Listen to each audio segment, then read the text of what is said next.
Okay, I was gonna make a video and try to make it with no mistakes or anything, but you know what? I really don't care. I'm Lee, and this is a video about BPD, how borderline personality disorder has affected me. This video is gonna have a lot of mistakes and rambling and stuff. I am sorry, I'm just too lazy to edit this. Hopefully this isn't too long. So BPD is a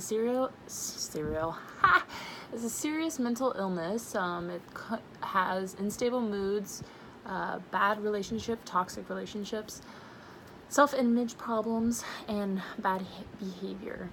The instability often disrupts family and work life.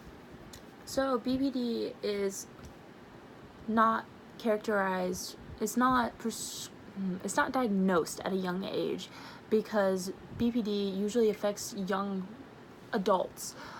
That's when we get prescribed it. So when I was young and I had bad behavior and I would throw tantrums all the time, I was just not a good child. I was sent into the principal's office so many times. I would always think, what's wrong with me? I feel anger so much. I just feel emotions so much. And everybody just told me, you wear your heart on your sleeve and you take everything so personally. I just thought that was how I was built, but then I found out that it is borderline personality disorder that has affected that. BPD is caused, we don't really know how people get BPD, but some people say they got it through abuse as a young age, or abandonment at a young age. But I never had that. My parents were not abusive. I didn't have abandonment issues. I had a good relationship with my parents. I don't know why. I guess it's just so yeah. Unstable moods, and then we have the personal relationships. Every relationship I've had almost is toxic. I rush into relationships very fast, because BPD people, when they feel a spark inside of them and they see someone and it gives them that warm fuzzy feeling, they instantly latch on. Study says that when we love 5 times harder as regular people, because our emotions are so intense. So when we latch onto that person, we want everything from them. We're so focused on them, and just, I don't know, we want all of them and we want everything to do with them. But then, like, a couple weeks later, you could be like, I couldn't care less. Like, they call you and you're like, okay, I don't really care.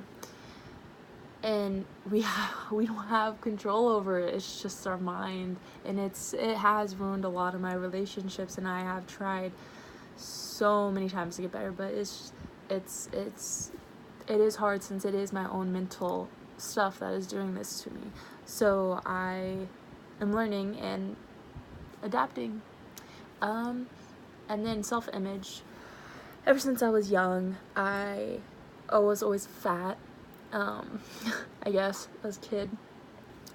Not always fat, just in middle school in like 4th grade, 5th grade.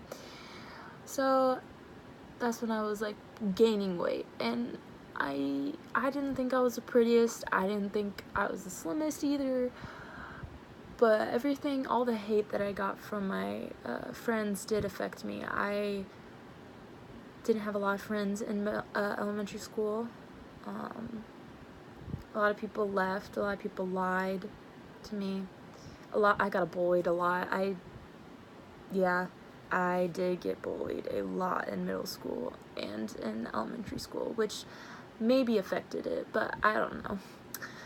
But self-image problems, and then I went through anorexia when I was a sophomore in high school, and I have always struggled with self-image problems, but I think most people do. I'm very sad that a young girl had to go through that I, as a younger age, had to look in the mirror, like a 9-year-old girl look in the mirror and say you weren't pretty enough. Like, that's not what should happen. And I'm not self-pitying myself, but like, I wish that wouldn't have happened. It's okay though. And then we have unstable behavior. It's kind of like, oh shoot, what's the bipolar? It's like bipolar, but bipolar, you can be happy for a week and then it changes to like sad in a week. With us, it changes hourly. Our moods can change within seconds. Like we can be so happy, and then something little, like someone checking their watch while you're talking to them, will set us off. That will trigger us, and that will just send us, we'll feel like we're unimportant, we'll feel misunderstood, we'll feel like I'm not worthy and stuff, and we just have all of those feelings rush back into us, and it's just within a split second that happens, and it affects us very harsh. Or we can be very low. We can be very low, and then something that somebody does, it just brings us so much joy and stuff. It's just, we feel emotions 10 times more.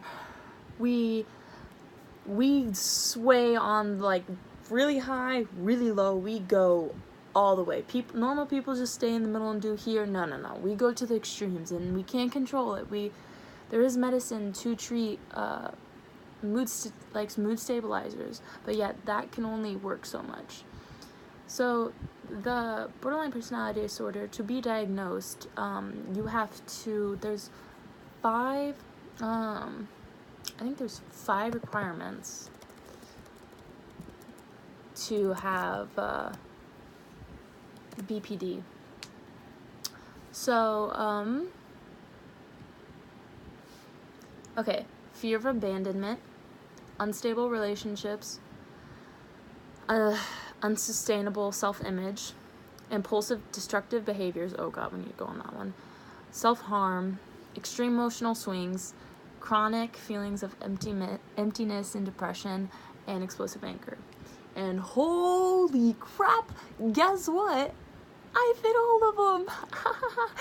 I have very toxic relationships. I had horrible self-image. I do so much impulsive behavior. I go out and I have unprotected sex, or I do something so stupid that I would not do. But in that moment, I don't care. In that moment, I do not think rationally. But I do it, and I still do that, and I'm working on it. Self-harm. When I was a sophomore, I did struggle with severe depression and did try to kill myself, and I self-harmed, but luckily I'm still alive, so I'm still here. But self-harm, I did struggle with it, and I did it because I thought I deserved the pain. And with BPD, you either push your emotions out or push them in, and I did in, and all that self-hate, all that hate that I had with other people, I put it on me, and I self-harmed on myself because of my anger. So extreme emotional swings. I thought I had bipolar disorder when I was younger because just my emotions ranged so much, and I don't know, I just thought I was an emotional kid, hormones, I was going through puberty, but like 5 years of that, and it still hadn't changed. Something was wrong. So we finally got it diagnosed, and it made me feel better that I was not just crazy. Chronic feeling of emptiness or loneliness, depression. Yeah, I do struggle with that still. I mean, I never really can get rid of it. Nobody can, but I live with it. I manage it with my pills, and I do take a lot of pills, but they do help me a lot. I take depression pills, anxiety, and mood stabilizer, which is really good. And then explosive anger. Whenever I was young, I was so angry all the time. I was an angry child. I would throw tantrums. People had to clear the classroom out because I had a tantrum, and I started throwing desks around. I was not really a good kid. I was always in the principal's office, like I said. I was a mean person. I bullied and everything. But then again, I bullied because I was bullied, but I'm not defending myself. What I did was terrible. It's awful. I made amends. I'm okay now. We're good. But that is my BPD, and that is how it affects me. That's just a little snippet. This is probably going to be part 1 of a part 2. I don't know. There's a lot to talk about BPD. but this is now 10 minutes, and I think I'm gonna start part 2 after this. But this is an explanation of what BPD is, and in my next video I'll show how those BPD symptoms have affected me and how I have learned from them. So thank you for actually watching all the way through this. If you did, be ready for part 2.